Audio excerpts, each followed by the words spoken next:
बिस्मिल्लाहिर्रहमानिर्रहीम। Dear students, आज हमारा लेक्चर है एक्सरसाइज 7.2 क्वेश्चन नंबर 3 और 4। बेटे क्वेश्चन नंबर 3 देखें। फाइंड एच बेटे हमने फाइंड आउट करना है so that the line joining, कहते हैं ए और बी को मिलाने से जो लाइन आपके पास आए, and the line joining C and D, C और डी को मिलाने से जो लाइन आपके पास आए अगर वो पैरेलल हो तो तब बताएं एच की क्या वैल्यू आती है।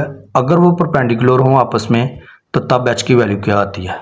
ठीक है बेटे, हमने स्लोप के कंसेप्ट को इस्तेमाल करते हुए बेटे हमने इस क्वेश्चन को सॉल्व करना है। ये देखें, हमने लाइन हासिल करनी है ए और बी को मिलाने से, तो हम पहले फाइंड आउट कर लेंगे स्लोप ऑफ ए बी। तो स्लोप को बेटे किससे रिप्रेजेंट करते हैं? एम से। स्लोप आपके पास क्या होती है? y2 minus y1, y2 minus y1 over x2 minus x1। ठीक है बेटे, इसको सॉल्व करेंगे तो आपके पास आ जाएगा -9 ओवर k माइनस 7। ये बेटे स्लोप आपके पास आ गई ए बी पॉइंट्स को मिलाने से जो लाइन आपके पास हासिल होती थी ये उसकी स्लोप आ गई।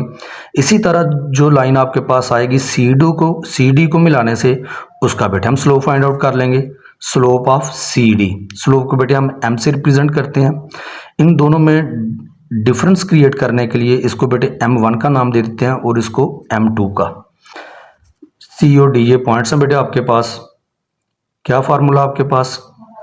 y2 minus y1, y2 minus y1 over x2 minus x1, x2 minus x1। x चूंकि बेटे नेगेटिव था इसलिए इसको ब्रैकेट में लिख लिया।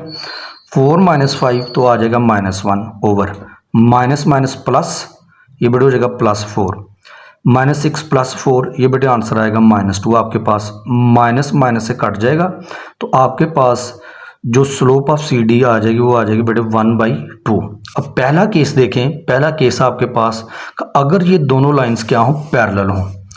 अगर ए बी और सी डी आपस में क्या हो? पैरेलल। ये बेटे पैरेलल का साइन है। ठीक है, अगर तो ये दोनों लाइंस आपस में पैरेलल हैं तो हमने अपने इंट्रोडक्टरी लेक्चर में बेटे आप लोगों को बताया था कि अगर दो लाइंस आपस में क्या हो? पैरेलल हो तो उन दोनों लाइंस की स्लोप आपस में क्या होती है? इक्वल। तो लिहाजा बेटे अगर दोनों लाइंस आपस में पैरेलल हैं तो उनकी स्लोप आपस में क्या होगी? इक्वल। अब जो आपके पास ए बी की स्लोप है उसको बेटे हमने नाम दिया था M1 का और सी डी की स्लोप को नाम दिया था M2 का। M1 का बेटे आपके पास आंसर था -9 over k minus 7 is equal to. M2 का बेटे आपके पास जो स्लोप आई थी वो आई थी 1/2।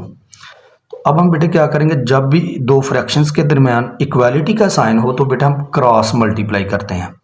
k-1 को जब 1 से मल्टीप्लाई करेंगे तो बेटे आपके पास आ जाएगा k-7 इज इक्वल टू 2 को जब -9 से मल्टीप्लाई करेंगे तो आ जाएगा -18। k की वैल्यू बेटे हमें चाहिए,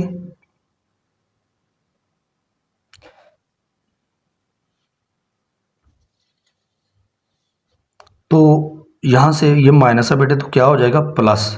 इसको बेटे सॉल्व करेंगे तो आपके पास क्या आ जाएगा? -11। यहाँ पे बेटे मेरे ख्याल में आई थिंक k आना चाहिए था, यहाँ पे h लिखा गया गलती से।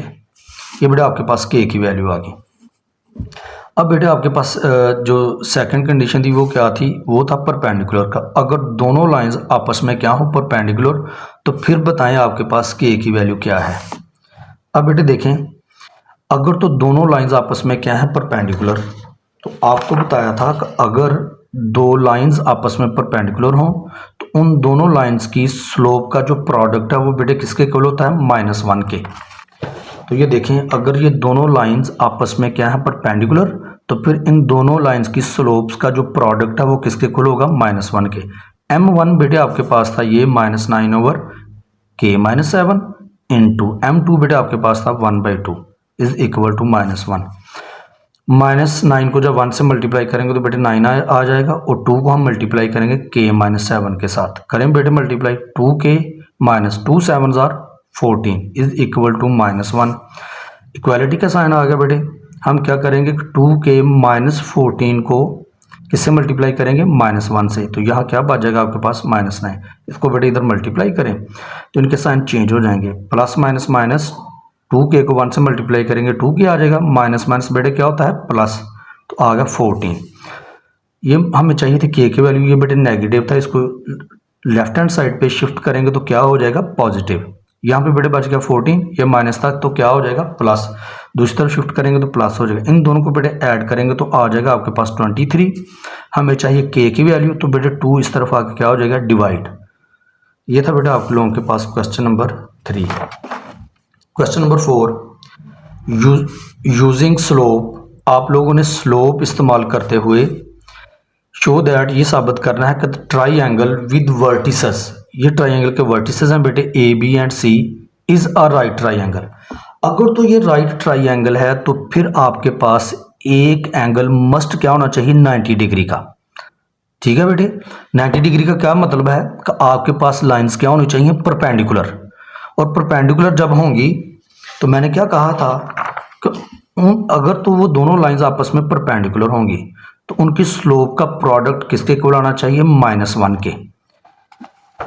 तो चूंकि हमने राइट ट्राइंगल प्रूव करनी थी, ये साबित करना बताएं कि ये जो वर्टिसेस हैं राइट ट्राइंगल के हैं, तो इसका मतलब राइट ट्राइंगल में एक एंगल क्या होता है 90 का होता है ना बेटे।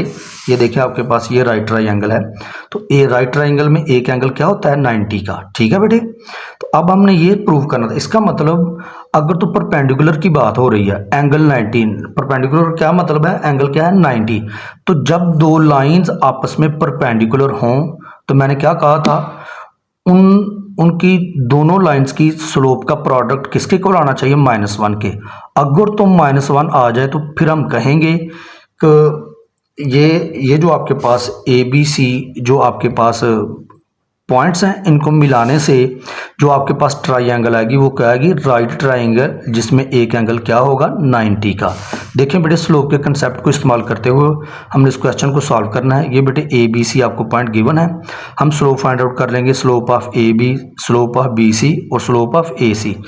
तीनों लाइंस की बेटे हम क्या कर लेंगे स्लोप फाइंड आउट कर लेंगे। ये ट्राइंगल बेटे ये डायग्राम आपने बनाने नहीं है, सिर्फ आपको समझाने के लिए ये मैं आपको बता रहा हूँ आपको। ठीक है बेटे, तीनों लाइंस की आप क्या कर लेंगे स्लोप फाइंड आउट कर लेंगे। स्लोप ऑफ ए बी की स्लोप बेटे फाइंड आउट करेंगे। हमारे पास रिलेशन क्या है y2 - y1 divided by x2 - x1। इसका बेटे आंसर आ जाएगा 6 और इसका आंसर आ जाएगा -4। ये बेटे कैंसिल हो रहे हैं, 2 2s are 4, 2 3s are 6।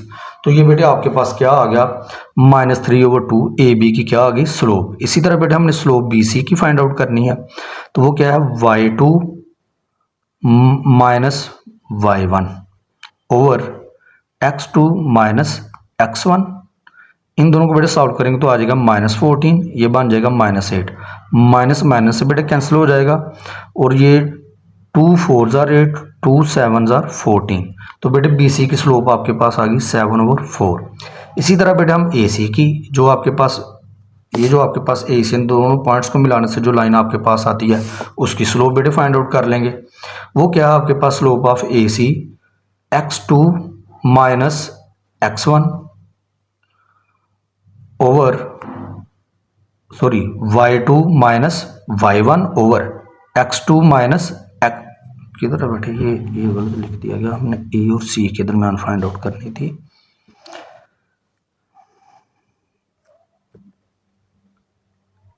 अच्छा ठीक है, ठीक हो गया, वैल्यू गलत पुट करते हैं। ये देखें y2 - y1 divided by x2 - x1। x1 आपके पास क्या था बेटे 6, ये आ गया। ये बेटे आ जाएगा -8 ओवर ये बन जाएगा -12। माइनस माइनस से बेटे कट जाएगा, 4 2s are 8, 4 3s are 12। ये मक्खी बीच में बार बार आ रही है ये चलें बेटे, ये आ गया बेटे 2/3। वी ऑब्जर्व दैट, हमने बेटे क्या ऑब्जर्व किया, ये जो आपके पास line A B, line B C, line A C की जो आपके पास स्लोप्स आई हैं, क्योंकि हमने क्या बताना था राइट ट्राइंगल, तो इसका मतलब कोई सी दो स्लोप का प्रोडक्ट आपके पास क्या आना चाहिए -1। अगर दो स्लोप्स का प्रोडक्ट -1 के इक्वल आ जाए तो फिर हम कहते हैं कि वो आपस में क्या है परपेंडिकुलर।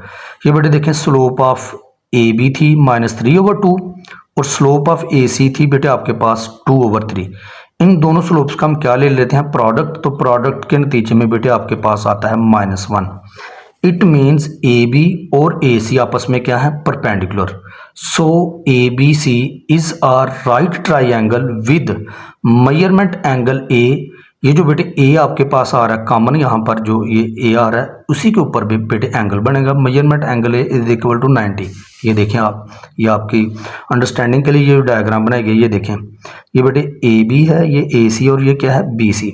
हमने क्या कहा, मेजरमेंट एंगल ए जो है वो क्या है 90। अगर ये करें, ये देखें ए बी बेटे ए सी के ऊपर परपेंडिकुलर, ए बी जो है ए सी के ऊपर परपेंडिकुलर नहीं है, परपेंडिकुलर है ना, तो लिहाजा हम कहेंगे कि ए बी सी आपके पास क्या है, एक राइट ट्राइंगल है जिसमें मेजरमेंट एंगल ए जो है बेटे वो आपके पास क्या है 90। तो ये था बेटे आज आप लोगों का lecture exercise 7.2 question number 3 and 4।